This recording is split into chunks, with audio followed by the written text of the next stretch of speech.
What's up, Night Owls, and happy Thanksgiving. Steely here back with another video, and today we're going to be cooking another recipe out of the Heroes Feast D&D cookbook. Today we're going to be cooking the halfling oatmeal sweet nibbles, which are like these oatmeal cookies. Now, if you're in a Rime of the Frost Maiden campaign and you visited Lonelywood, chances are you met with the speaker, Nimsy Huddle, who is a halfling that likes to bake cookies, and she's got 4 children. In my head, I know it doesn't say this outright in the book, in either book, but in my head, Nimsy is making these halfling oatmeal sweet nibbles when she makes cookies. So that's what we're going to be making today. And to stick with our halfling theme, to go with our snack, our cookies, we're also going to make cocoa broth, which is a halfling hot chocolate sort of drink. So we're going to make those two today, and let's get to those recipes. For the cookies, we're going to need 1.5 cups of all-purpose flour, 2 cups rolled oats, 1 teaspoon baking soda, half teaspoon kosher salt, 1.5 cups packed light brown sugar, 1 cup of unsalted butter at room temperature, 1 egg, 2 teaspoons of pure vanilla extract, 1 cup chocolate chips, and 1 cup butterscotch chips. To start with, we're going to preheat the oven to 350. In a bowl, we're going to stir together the flour, followed by the baking soda, the salt,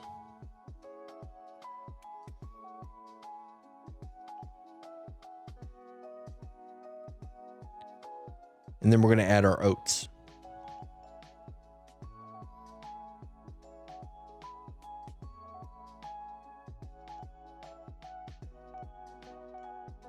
Stir that all together until everything is nice and uniform.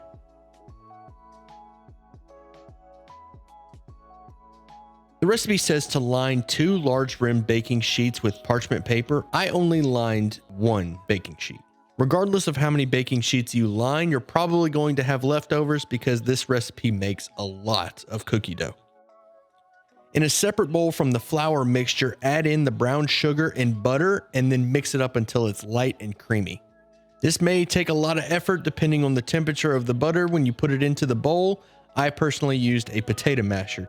Once you get it creamy, go ahead and add the egg and the vanilla extract. You may want to beat the egg before you put it in the mixture so it's easier to mix, but that's a personal preference. Get this nice and even before you add the flour mixture to the bowl.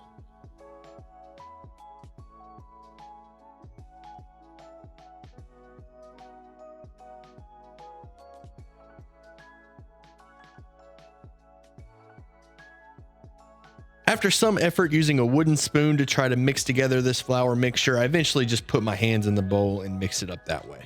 Add in your 1 cup of chocolate chips and your 1 cup of butterscotch chips, and then just go to town.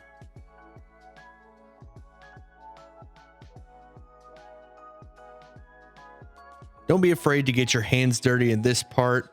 It'll make your life a lot easier. You want the texture to look similar to what I have here before you're ready to put it on the baking sheet.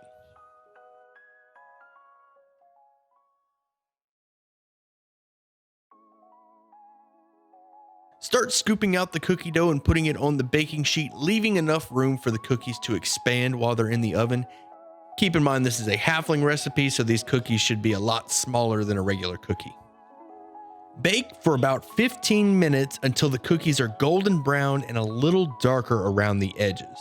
While we're waiting, let's go ahead and read about these halfling oatmeal sweet nibbles.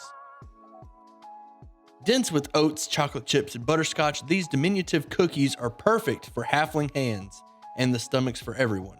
The secret is to pull each batch from the oven a minute before they are done cooking and allow them to finish on the tray to ensure a golden outside and an extra gooey core.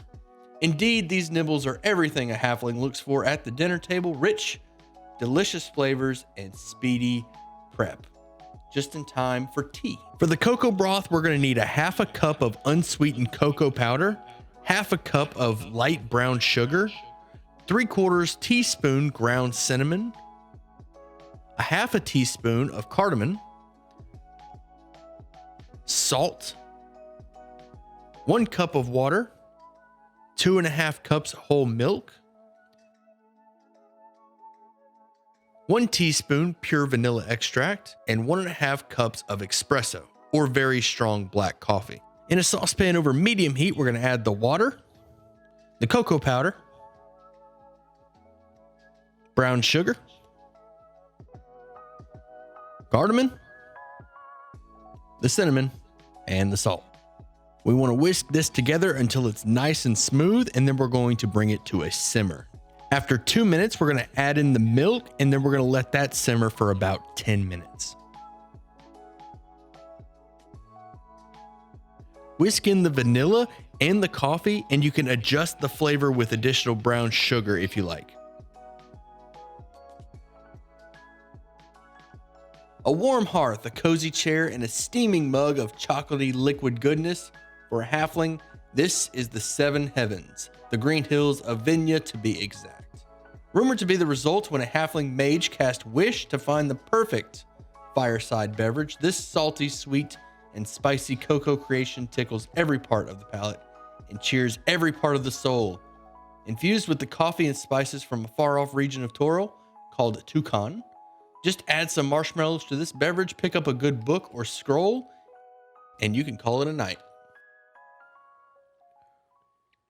Our cookies should finish up around the same time as the cocoa broth, and then we're going to take those out of the oven and let them sit until they cool down a bit.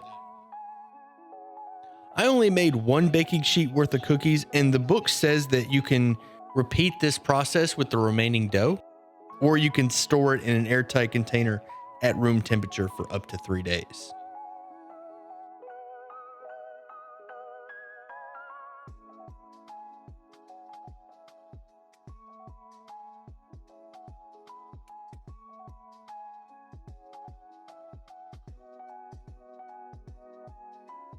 Hey, thanks for watching. I hope you enjoyed it. And if you did, you know how YouTube works. Hit those buttons, leave a comment down below. Let me know what recipe you want to see made next. I've been looking through the book and trying to decide. There's some easy ones.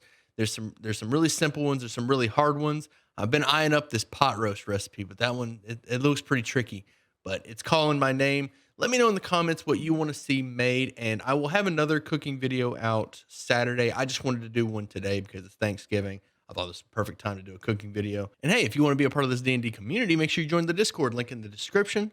Come by, ask questions, let me know what you think. And as always, I'll see you at sundown.